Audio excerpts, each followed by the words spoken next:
மந்திராலயம் பக்தர்களின் நம்பிக்கைக்கும் அதிசயங்களுக்கும் மையமாக விளங்கும் புனித தலம்.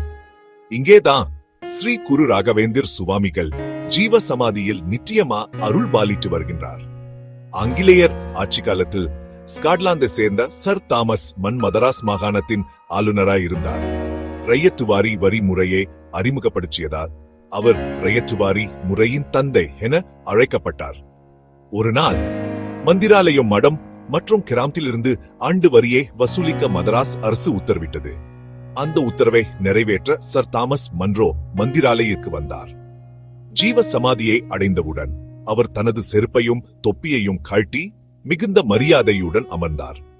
தியானத்தில ஆழ்ந்த மந்திரோ ஆழ்ந்த மன்ன நிலையில் சென்றபோது ஸ்ரீ குரு ராகவேந்திர சுவாமிகள் அவருக்கு தரிசனமளித்ததா நம்பப்படுகிறது.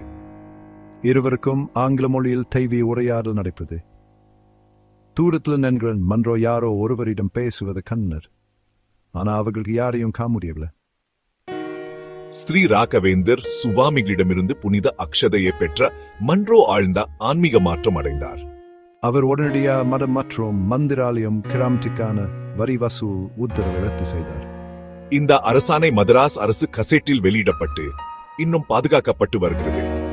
பல ஆண்டுகளுக்கு பிறகு சர் தாமஸ் மன்ரோவின் சந்தாம் தலைமுறை வாரிசுகள் மந்திராலயம் வந்து ராயரின் அருளை பெற்றனர்.